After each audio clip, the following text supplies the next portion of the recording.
It's no secret, I love houseplants. I have hundreds of them, and over the last 4 to 5 years I have learned lots and lots and lots about growing them successfully indoors. And in today's video I would like to discuss 5 things I wish I would have known from the very beginning.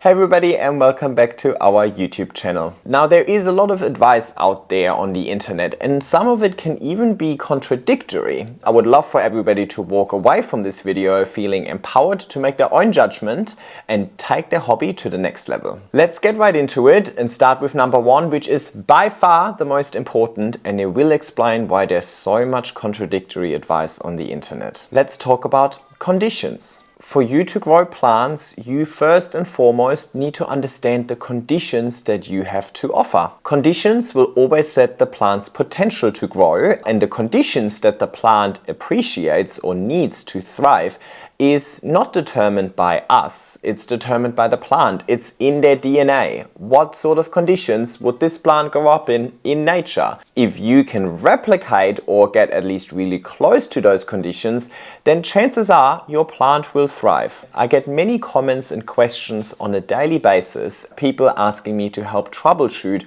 what they might have done wrong to kill their plant or what has gone wrong with their plant.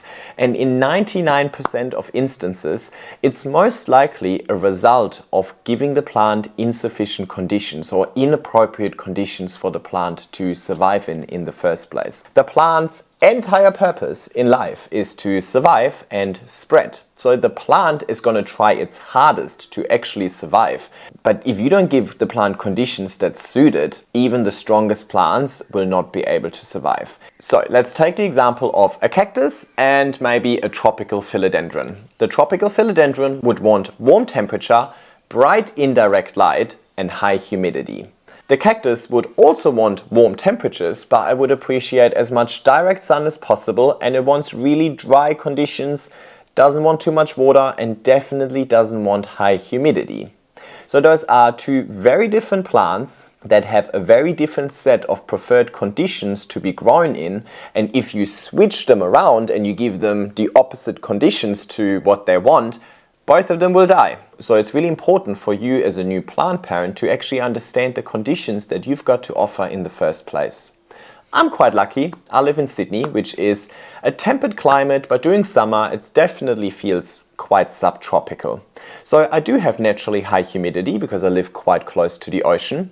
I've got plenty of sun as it's beaming in right now, and the temperatures are pretty decent for at least 9 months of the year as well. But because I'm growing inside and I'm heating my house, the temperatures are actually pretty decent year around. My conditions suit these tropical plants quite well. If I would be living in the desert and I would be trying to grow tropical aeroids, I would have a really hard time, and that has nothing to do with me, my care approach, the substrate I chose, the moss poles, the products I use. It has everything to do with the conditions. Your care approach will never ever compensate for insufficient conditions. So assess your conditions first and then find out what plants naturally like the conditions that you have to offer, or supplement your conditions to get up to a level that would suit the plants that you have chosen to grow. Only once we've got there, we can then move on to the next stage and actually follow care tips. And sorry, I keep going on about this topic. I think I talk about it in every single video, but it is just the fundamental thing. If we're not understanding that part, none of the things I'm going to discuss going forward will make any difference. So I hope that makes sense, and I hope it makes sense why I'm so pushy on this topic. I should have probably also started with a bit of a disclaimer that, I don't know what plants you want to grow in the first place, but I'm assuming you found my channel because you want to grow aeroids. Okay, glad we got this one out of the way. I get super passionate about this topic. It's because I just really care about this, I really want people to have success with this hobby and grow plants indoors and feel more connected to nature. And I know that not having success and plants not thriving or plants dying can be really discouraging. And then people think that, oh, I don't have a green thumb, I can't keep a plant alive. And most of the time it's probably not you in the first place. So good segue into the next tip, which is don't follow care tips from people online. That includes my care tips. Especially when we're going indoors, we all have different conditions. And remember how I said the conditions set the potential in the first place? Well, the care is then realizing that potential, but your care approach will always have to be adjusted to the conditions that your plants are exposed to in the first place. Let me give you another example. You might remember my apartment from 2 moves ago. It was by far my favorite apartment I ever lived in. I had no outdoor space, but the light exposure was phenomenal. East, north and western exposure. So I got sunrise and then sun throughout the whole day and then sunset. Keep in mind I live in the southern hemisphere. So I had a lot of light, especially during winter when the sun was quite low, like it is right now, beaming into the house. So I had a lot of light. With a lot of light, especially through the windows, comes a lot of heat. It was hot in that apartment, which I personally really enjoy, and my plants do as well. It was still really close to the ocean, so the humidity was great and there was always great airflow. So those are the 4 things around conditions that we really want. Based on that, I needed to adjust my care approach. Lots of sun, high heat means I need to water quite frequently. So if you asked me how often I water, back then I would have probably said every 3 to 4 days. Now my neighbor that lived right next door to me has the exact same apartment, just mirrored. She got a little bit of like the afternoon sun and the sunset, but she wouldn't have gotten sunrise and she wouldn't get the harsh midday sun, specifically during winter. While she might have the same humidity and she literally lives like a meter away from me, purely based on her windows. And there was also a big tree in front of one of her window on top of that as well. Purely based on her windows, she has completely different conditions to deal with. Lower temperatures, much less light, and airflow and humidity is the same. But those 2 factors would mean that she would have to water only half as often as I would have to, because her plants aren't growing that much in the first place, because there isn't enough light for the plant to actually grow. Why am I telling you this story? Well, because that was my neighbor and we had such different conditions. How could all of us watching the same video possibly think that we all have the same conditions and thus should have the same care approach or the same care frequency for our plants? If all of our conditions are slightly different, we should all have a different care schedule. Or maybe there shouldn't be a schedule in the first place. You can't follow my care routine and I can't follow your care routine, but we can follow the same principles. Water the plant before it fully dries out. Provide the plant with nutrients so that it grows. Keep your moss pole moist at all times. Do the squeezy test, right? Like I grow a lot of moss poles. I squeeze the moss pole and based on the sound, I can judge whether or not the pole is dry or not, and then I water accordingly. So the question shouldn't be, how often should I water? You should water every 5 days. The question is, when should I water? And the answer is, water before the plant dries out completely. That we can all follow, but you can't follow these really precise care tips. And I feel like sometimes that's not super clear when people give care advice. They obviously want to help, but I think sometimes it can kind of lead you in the wrong direction. And instead of actually trying to form a connection to your plant, form a connection to your conditions and kind of understand why and how and when, we're just following a checklist. And I think following a checklist is never a good idea when it comes to growing plants successfully indoors. Another topic I'm super passionate about, sorry.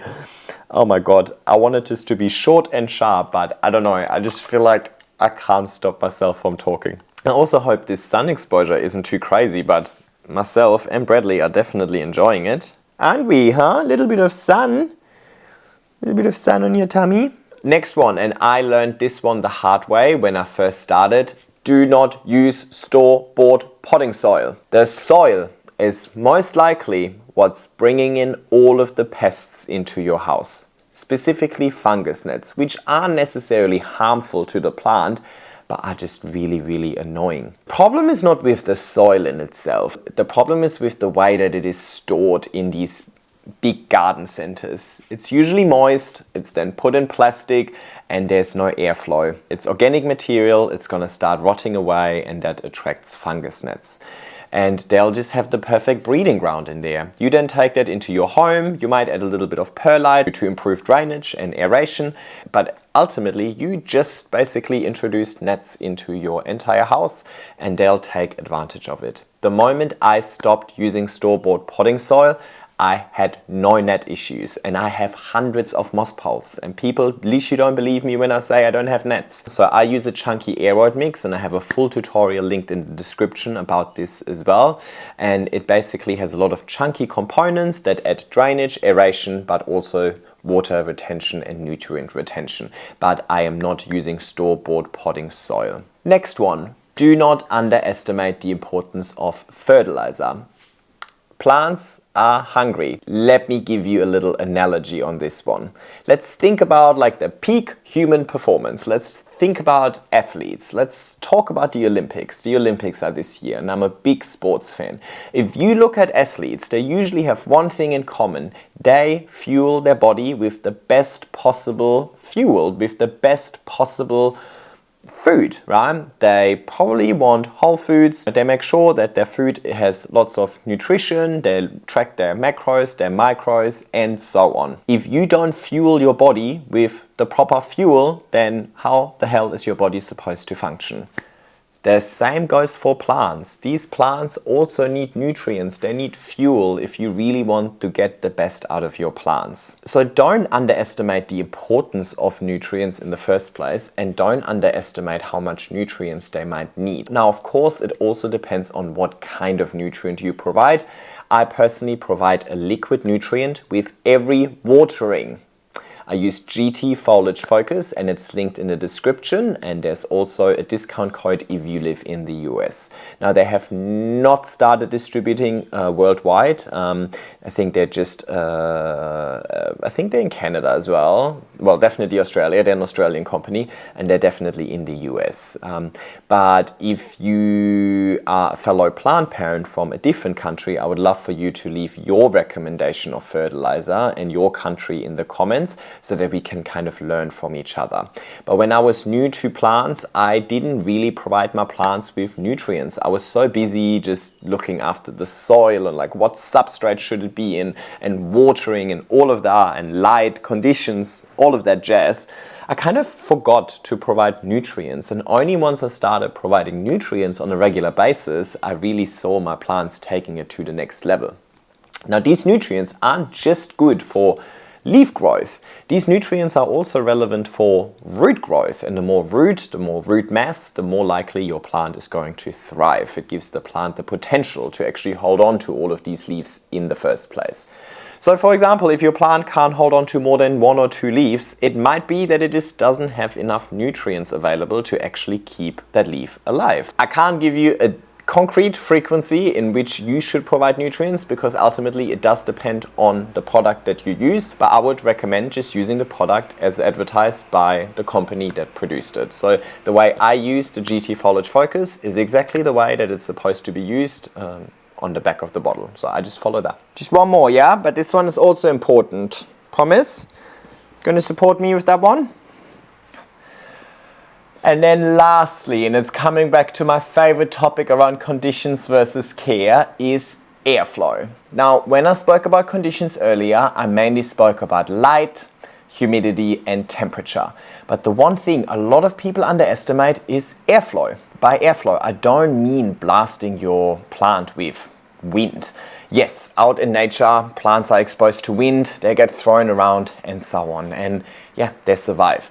But a lot of plants don't like a cool draft, for example. But when I refer to airflow, I mainly refer to the circulation of air.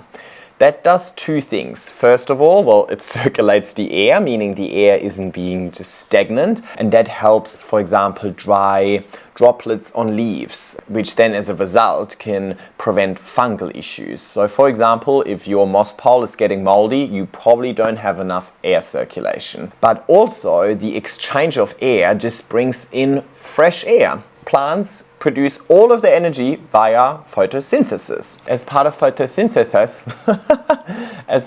photosynthesis, the plant needs the carbon dioxide in the air.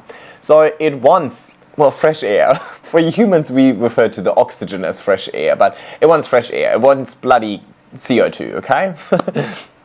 So it wants that fresh air.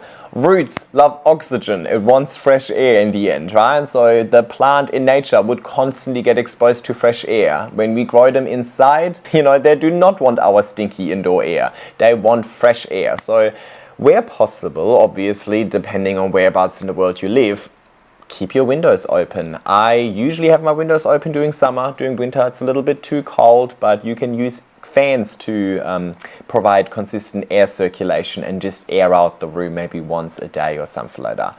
As a German, we love lüften. We love to air out the house even if it's -5 degrees outside. We don't care. But honestly, fresh air has a huge impact on us as humans. I love fresh air. I love being outside. Why would the plants be any different? Alrighty, we're actually getting really hot over here in the sun. I should have probably worn shorts, but I hope that all made sense. So just to recap, the 5 things that would have really made a huge difference to know at the very beginning of my plant journey are: number 1, understanding your conditions better and choosing the plants accordingly. Number 2, don't just follow advice that you hear on the internet, but instead think about your care approach as a result of the conditions that you grow the plants that you have chosen in the first place. Thirdly, don't buy store-bought potting mix. You're just gonna infest your place with fungus nets. Number 4, don't ever underestimate the importance of providing nutrients. And number 5, don't underestimate airflow. We all love fresh air. And if you want to learn more,